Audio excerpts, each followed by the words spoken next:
ఒక మొక్కను నాటి ప్రతి 15 రోజులకి తీసి ఇంకొక చోట నాటితే అది ఎప్పటికీ చెట్టు కాదు. అలానే బిజినెస్‌ను ప్రతి 3 నెలలకు మారుస్తూ ఉంటే అది ఎప్పటికీ బ్రాండ్ కాదు.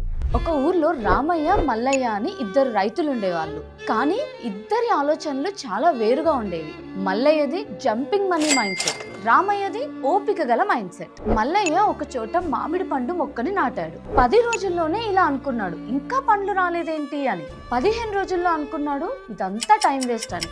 అప్పుడు ఎవరో వచ్చి చెప్పారు, అన్న పక్కన విలేజ్ లో కొబ్బరి తోట నాటితే చాలా డబ్బులు వస్తాయి అని. అతను వెంటనే మామిడి చెట్టును వదిలేసి కొబ్బరి తోటను నాటడం స్టార్ట్ చేశాడు. 20 రోజుల్లో మళ్ళీ ఇలా అనుకున్నాడు, ఇది కూడా స్లోగానే ఉందేంటి అని. అప్పుడు ఇంకో వ్యక్తి చెప్పాడు, పాల వ్యాపారం పెట్టన్నా క్యాష్ ఫ్లో బాగుంటుంది అని. మల్లయ్య మళ్ళీ జంప్ అయ్యాడు. ఇంకొన్ని రోజులకి ఇంకొకరు చెప్పారు, పౌల్ట్రీ ఫామ్ పెట్టన్నా బాగా డబ్బులు వస్తాయి అని. మళ్ళీ జంప్ అయ్యాడు. ఇలా మళ్ళీ మళ్ళీ మళ్ళీ చివరికి ఏం జరిగిందో తెలుసా?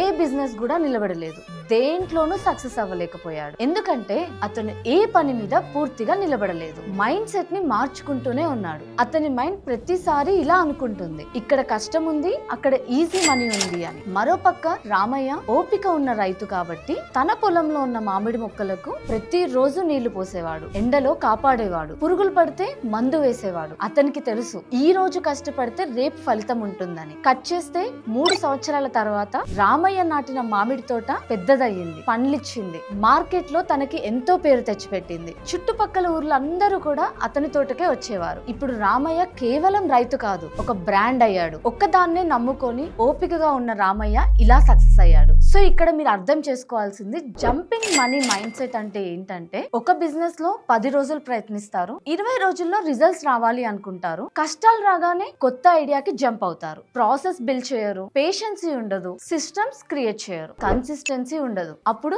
ఫెయిల్ అవ్వడం అనేది న్యాచురల్. సో ఇలాంటి సేల్స్ స్టోరీస్ కోసం ఇప్పుడే సేల్స్ విత్ దీప్తి ఛానల్ ని ఫాలో అవ్వండి.